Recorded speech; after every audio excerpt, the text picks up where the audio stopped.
Assalamualaikum warahmatullahi wabarakatuh. Kami dari kelompok 3 PPKN kelas 12 IPS 4 SMA N90 Jakarta akan mempresentasikan tentang dashboard CRM terkait COVID-19. Saya Widiawati Fernanda selaku ketua kelompok, lalu ada rekan saya Syakira Afriani selaku notulen, Arik Runa selaku moderator, lalu ada Ronan Zikri, Refaza, Alvin Aulia, Delfrizi, Dava Enggar, Dava Musdalifah, Ananda Irsyad, Shalina Hanifah, dan Ahmad Nabil selaku presentator. Lalu untuk selanjutnya, kepada Arik Runa selaku moderator dipersilakan. Terima kasih Widya atas kesempatannya. Sebelumnya, saya akan menyampaikan nama presentator dan subdata yang akan dipresentasikan. Tren laporan per hari akan dibacakan oleh Ahmad Nabil. Jumlah laporan tiap bulan akan dibacakan oleh Ronan Zikri. Jumlah pelapor tiap bulan dibacakan oleh Refaza. Jumlah laporan berdasarkan status laporan dan jumlah masuk per kanal akan dibacakan oleh Dava Enggar. Lalu jumlah pelaporan berdasarkan kategori akan dibacakan oleh Dava Musdalifah. Perbandingan jumlah laporan top 5 kategori pada masa COVID-19 dan sebelum COVID-19 akan dibacakan oleh Delfrizi. Tren laporan geotagging per hari akan dibacakan oleh Shalina Hanifah. Jumlah laporan geotagging per status dari top 10 kategori akan dibacakan oleh Alvin Aulia. Dan jumlah laporan geotagging yang masuk ke tiap kelurahan akan dibacakan oleh Ananda Irsyad. Baiklah, kepada presentator, dipersilakan. Ini saya akan mempresentasikan tentang jumlah laporan terkait COVID-19. Laporan dimulai dari tanggal 1 Maret dan tidak terlalu terjadi pelonjakan di bulan ini. Hingga pada 26 April, laporan melonjak sampai 150 laporan yang mengakibatkan laporan baru bisa mereda pada tanggal 21 Juni. Dan dari 21 Juni hingga 30 Agustus tidak terjadi pelonjakan yang signifikan. Hingga pada 20 September, jumlah pelapor kembali melonjak sampai 190 laporan dan baru mereda pada 25 Oktober. Di sini saya akan mempresentasikan jumlah laporan yang dibuat setiap bulannya. Pada bulan Maret ada sebanyak 808 laporan. Pada bulan April ada 3.225. Pada bulan Mei ada 2081, pada bulan Juni ada 842, pada bulan Juli ada 678, pada bulan Agustus ada 825, pada bulan September ada 2694, dan pada bulan Oktober ada 1165 laporan yang masuk. Ini merupakan data-data jumlah pelapor setiap bulannya. Dari bulan Maret hingga bulan Oktober, terdapat 8.627 kasus jumlah pelapor. Data yang paling tinggi terdapat pada bulan April, sedangkan data terendah pada bulan Juli. Bulan Maret terdapat 622 jumlah pelapor. Di bulan April terdapat 2.321 jumlah pelapor. Di bulan Mei terdapat 1.474 jumlah pelapor. Di bulan Juni terdapat 662 jumlah pelapor. Di bulan Juli terdapat 520 jumlah pelapor. Di bulan Agustus terdapat 595 jumlah pelapor. Di bulan September terdapat 1.713 jumlah pelapor. Dan di bulan Oktober terdapat 720 jumlah pelapor. Jumlah laporan berdasarkan status laporan. Terdapat 12.318 jumlah laporan, 98,2% komplit. Sisanya terdapat koordinasi, wait, in progress, dan disposisi. Lalu jumlah laporan masuk per kanal. Pertama Jaki, sebanyak 3.594 jumlah laporan, 1.875 jumlah pelapor. Kedua Twitter, 1.949 jumlah laporan, 1.564 jumlah pelapor. Ketiga email, 1.733 jumlah laporan, 1.386 jumlah pelapor. Keempat clue, 1.434 jumlah laporan, 806 jumlah pelapor. Kelima Facebook, 1.247 jumlah laporan, 925 jumlah pelapor. Lalu SMS Center 1148 jumlah laporan, 908 jumlah pelapor. Lalu lapor 1708 sebanyak 981 jumlah laporan dan 248 jumlah pelapor. Lalu dari Twitter Gubernur sebanyak 162 jumlah laporan dan 152 jumlah pelapor. Lalu Balai Warga 69 jumlah laporan dan 61 jumlah pelapor. Yang terakhir dari Facebook Gubernur terdapat 1 dari jumlah laporan dan juga jumlah pelapor. Jumlah laporan berdasarkan kategori. 1. Gangguan ketentraman dan ketertiban. Jumlah laporannya adalah 4.697. 2. Bantuan sosial. Jumlah laporannya adalah 1.515. 3. Perizinan bidang ketentraman, ketertiban, dan perlindungan masyarakat. Jumlah laporannya adalah 773. 4. Pelanggaran perda atau pergub. Jumlah laporannya adalah 770. 5. Pungutan liar. Jumlah laporannya adalah 732. 6. Hubungan pekerja pengusaha. Jumlah laporannya 647.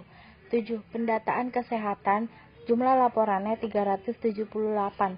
8. Fasilitas sosial atau fasilitas umum. Jumlah laporannya adalah 196.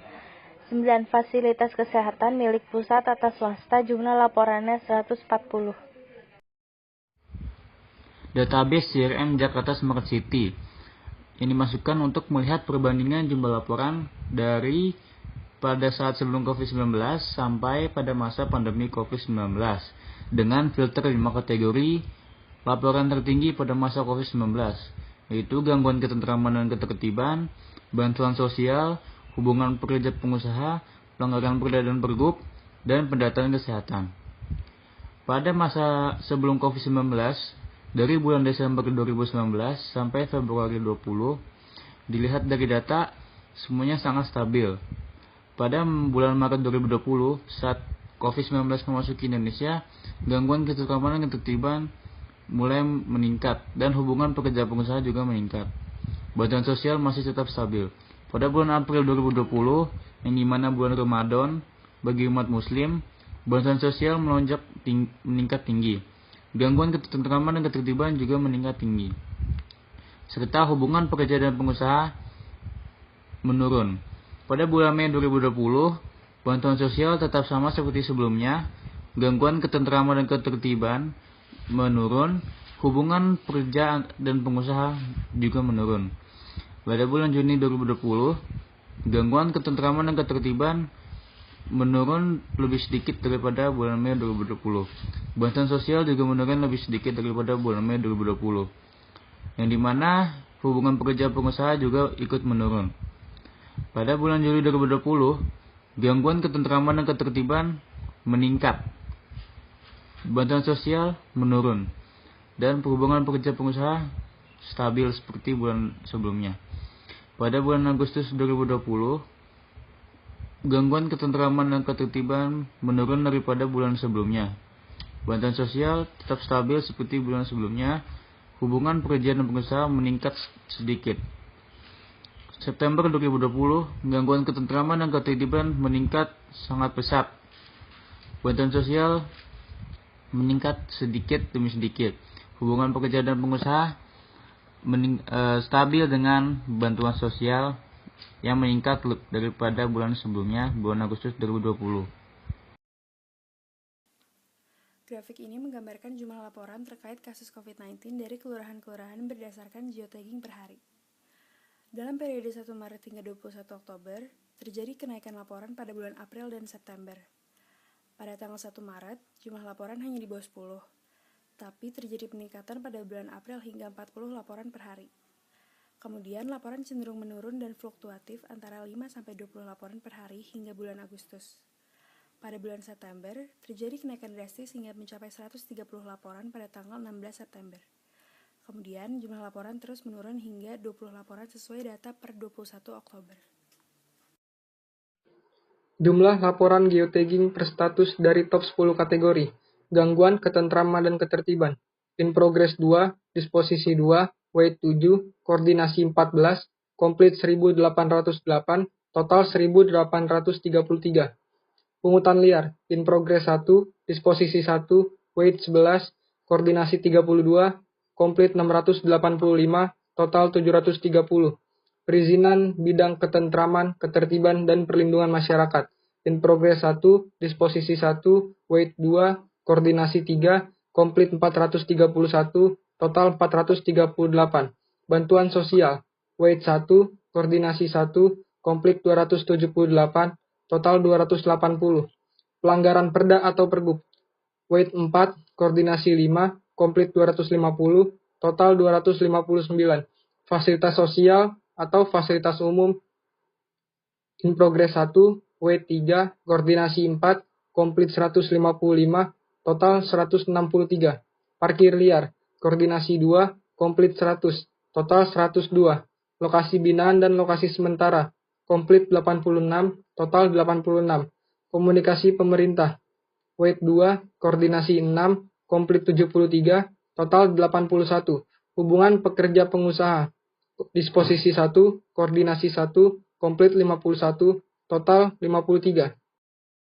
Jumlah laporan geotagging yang masuk ke tiap kelurahan.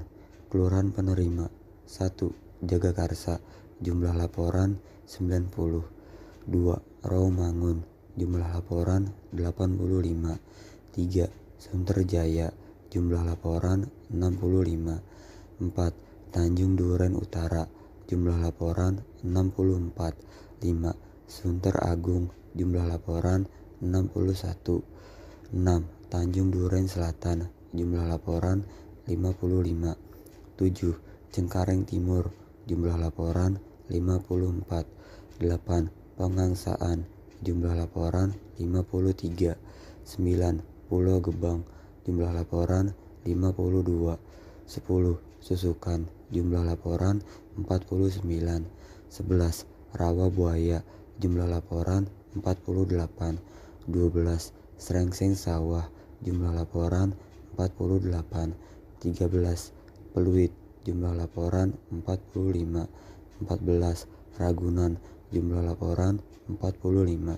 15. Hutan Kayu Selatan, jumlah laporan 44. 16. Palmerah, jumlah laporan 44. 17. Jatinegara, jumlah laporan 43. 18. Penggilingan, jumlah laporan 42. 19. Kapuk, jumlah laporan 39. 20. Kebon Jeruk, jumlah laporan 39. Nah, teman-teman, dari data yang baru saja kita saksikan, itu merupakan data CRM yang berkaitan dengan COVID-19.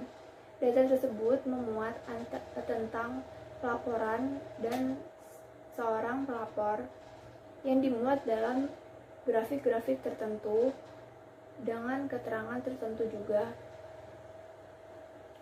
Dapat kita lihat juga pada bulan April merupakan bulan yang paling banyak pelapornya, sehingga menjadi bulan nomor 1 yang memiliki banyak pelapor. Data tersebut memuat jumlahnya sekitar 2.000 sampai 3.000 lebih pelapor setiap bulan April. Lalu secara mengejutkan mengalami penurunan meski tidak terlalu banyak, yaitu berkisaran sekitar 2.000 sampai 800 sekian pada bulan Mei sampai bulan Juli. Lalu entah apa yang terjadi pada bulan Agustus hingga September mengalami kenaikan yang lumayan drastis lagi, yang berkisar sekitar 800 sampai 2.000. Kemudian pada bulan Oktober terakhir kemarin mengalami penurunan lagi yang tadinya 200.000 sekian menjadi sekitar 1.145. Dari grafik dan data CRM berkaitan dengan COVID-19 ini dapat kita simpulkan juga bahwa terdapat banyak partisipasi dari masyarakat yang melapor kepada pihak berwajib sehingga membantu dan meringankan pekerjaan mereka dalam menangani kasus-kasus yang berkaitan dengan COVID-19. Dengan adanya pelaporan ini diharapkan pihak berwajib dapat menuntaskan dan menyelesaikan dan juga memberikan solusi kepada masyarakat sehingga tidak perlu mengkhawatirkan COVID-19 lagi. Sekian apa yang bisa saya sampaikan. Saya mewakili teman-teman kelompok saya mengucapkan maaf apabila masih terdapat banyak kesalahan. Kurang lebihnya mohon maaf. Wassalamualaikum warahmatullahi wabarakatuh.